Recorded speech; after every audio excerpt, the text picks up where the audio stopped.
mga bright, so new episode, new shoes na naman ang ato ang i-unbox o gatong i-review kung unsa kanindot.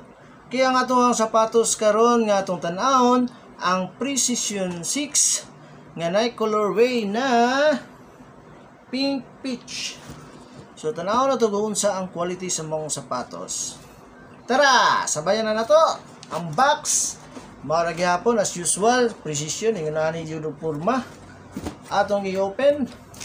Tanaw ng color. Wow, na wow. Nindot kayo. Color pa lang, ulam na guys, oh. Ulam na. Tanawa ninyo. Oh. Tanawa ninyo guys. Color pa lang. Taran. 360 na to, 360. 360. Tiding, tiding, tiding, tiding. Okay, tanawan na pala pa.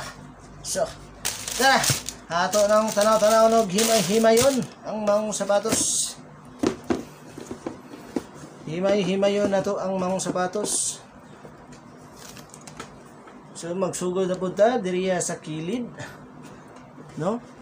So, sa material sa mga Precision, nandiyo ni siya ay nindot kayo nga quality sa diriya sa iyang mga kilid, no? Ug foamy dyan ni siya. So, diriya kung napansin, pink diriya. So, naghiwalay sa puti.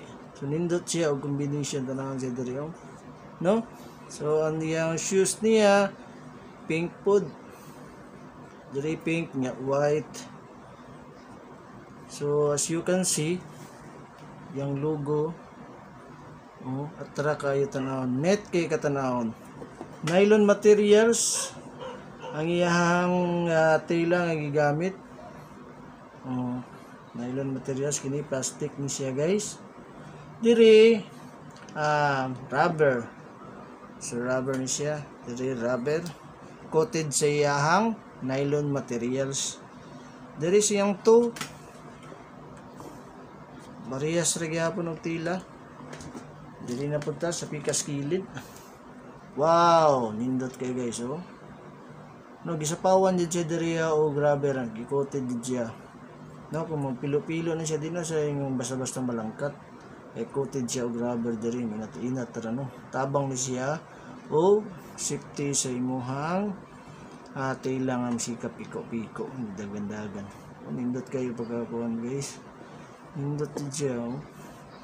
So, dito sa outer sole, as usual, simple lang kayo, basta mga Precision. Kaya ito na yung testingan unya, sa ito ang spike test, kung unsay quality niya sa yung spike test. Okay, dito sa insole. Ako na to. So, yung insole mo ni siya. Nipis lang, same sa mga basketball shoes. Ordinary. Kita na to diri ni mga tahi. Tahi. So, diri sa isika kilid niya, foam. Baga siya foam. Foamy kay siya guys.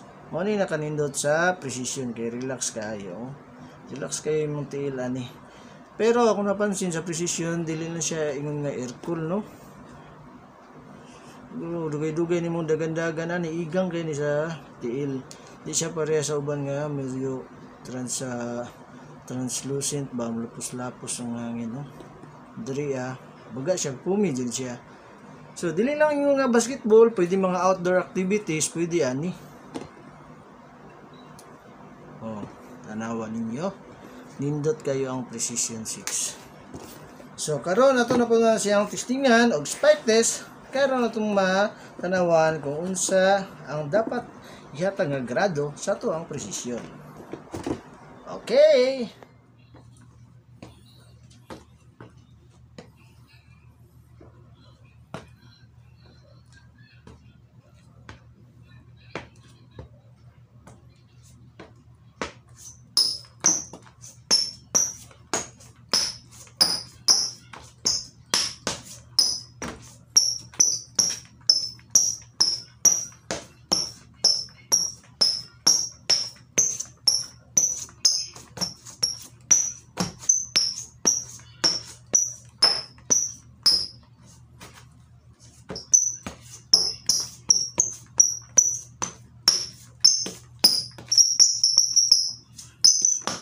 So guys, welcome back sa atuang channel, Uncle Kusgan. So mana natog spike test ang atuang Precision 6.